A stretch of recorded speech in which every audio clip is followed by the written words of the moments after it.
Now, I'm sure you remember a photograph which was published in Time magazine last summer and shown again in virtually every national newspaper. It showed a young Afghan woman, Bibi Aisha, whose nose and ears had been cut off as punishment for leaving an abusive marriage. She said it was her husband and brother-in-law who had carried out the mutilation. Well, Jodi Bieber took the picture and has been awarded World Press Photo of the Year. It's on show at the South Bank Centre in London, but it's also attracted controversy. The Time magazine caption read, "What happens if we leave Afghanistan?" Now, Jodi, a photographer has no control over how a commissioned picture is used. What was your response to the Time magazine caption? Well, me being South African, it's not our politics. So I just saw Bibi Aisha on the cover.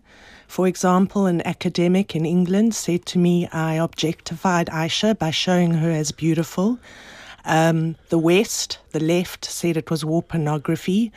So really, when I sat in Johannesburg and watched everyone respond to this photograph, no person responded in the same way. You had a rabbi holding the photograph in a synagogue saying, this is how all Muslims are. So I think that people really used it for their own means, and depending where they come from, that's how they responded. And for Bibi Aisha and Women for Afghan Women, it really worked well for them. Women for Afghan Women felt that by this circulating through the world media, it was highlighting what happens to some women in Afghanistan. So really, it summed everything up by the fact that it is. And how did you come to take the picture? Erin Baker, who's a writer for Time magazine, she had found about 17 different women that I was going to photograph. She had interviewed them, and Bibi Aisha was one of the women that I was going to photograph at the Women for Afghan Women shelter.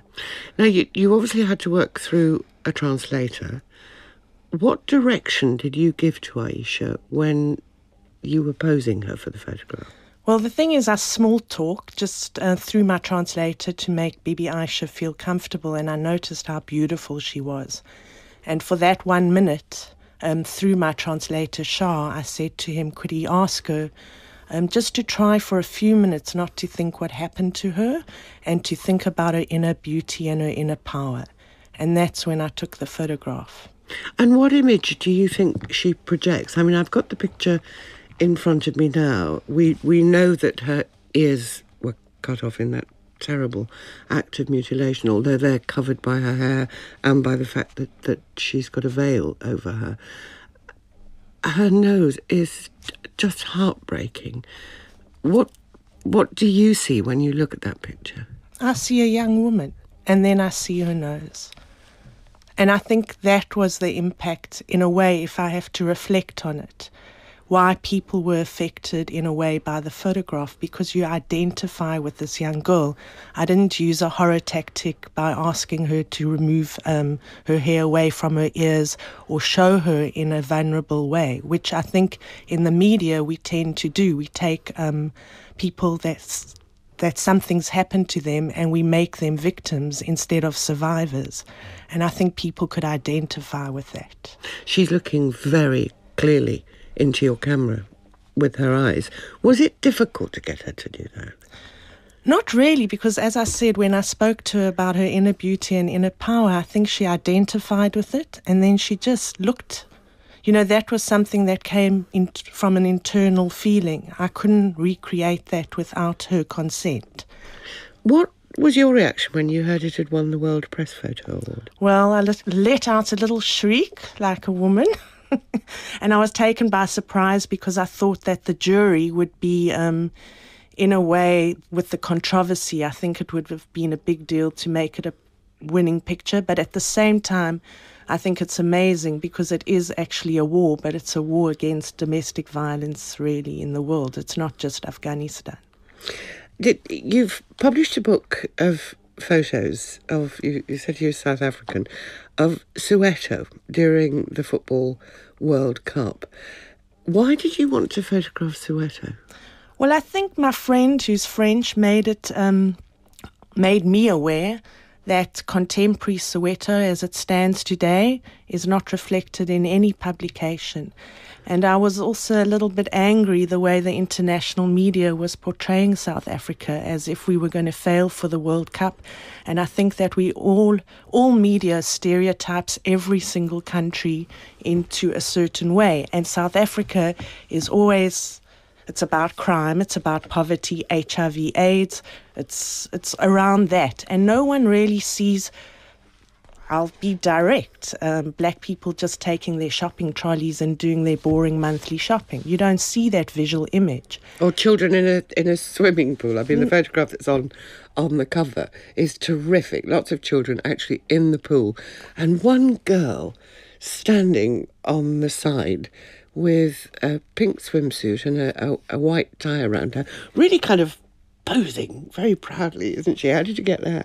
Well, the thing is, she actually isn't really posing for me because I stood there for about an hour with my camera just aiming it and hoping something would happen. Because if you look there, none of the children are looking at me. No one in that frame is looking at me. So I don't know if she was clearly conscious that I was taking the picture of her. There's one other picture I must ask you about, if I can find it. I'm going through the book now. It's obviously in some sort of childcare facility or perhaps a medical centre, and it says fantasy area, and underneath it you've got a pile of white dolls. Why was that so important to you? Well, I think that also, with certain individuals, with the economy, like things getting better jobs, there's a lot more room to dream in a way. But the white dolls, for me, in a way, it's not so much that I saw white. It's more about the fantasy around the bling and that. But at the same time, the way the dolls are all crushed, it also made me think of abuse. So it had a double meaning. You've also taken a series of photos called Real Beauty, women in their underwear. Why? Because when I turned 40, 5 years ago, I was living in London, actually, and I saw a a billboard ad for Real Beauty by Dove, an ordinary woman in their underwear in the Old Street tube station. And I mean, how often do we see us women with lumps and bumps in an advert? And I heard a BBC interview speaking about how in South Africa, to be more voluptuous used to be sexy, but more and more women, black women specifically, are becoming anorexic because the ideal is the Western body shape. And I met a model going to a Vogue shoot or whatever, and she said, "Oh, it doesn't matter, I've got rings underneath my eyes. Basically, in Photoshop, they'll retouch it." And being more comfortable in my own self at 40, that's why I chose to do the project Real Beauty. It's actually moving away from the stereotype of how we are as women. And to go back to Aisha, what's happened to her now? Well, I saw her now a week or two ago in Queens in New York. She's very fiery and strong. Her English is improving. She wants to be in America. At a moment, she said she'd rather live in LA than New York. And she's in consultation with a surgeon there. And because they're trying to communicate that when she does have reconstruction on her nose, it will never be perfect. So that's what's going to happen for her, and studying. And she's really like embraced life there. Jodi Bieber, thank you very much for being with us. And the World Press Photo Exhibition opens at the South Bank Centre in London tomorrow, and it continues until the 29th of November. Thank you. Thank you.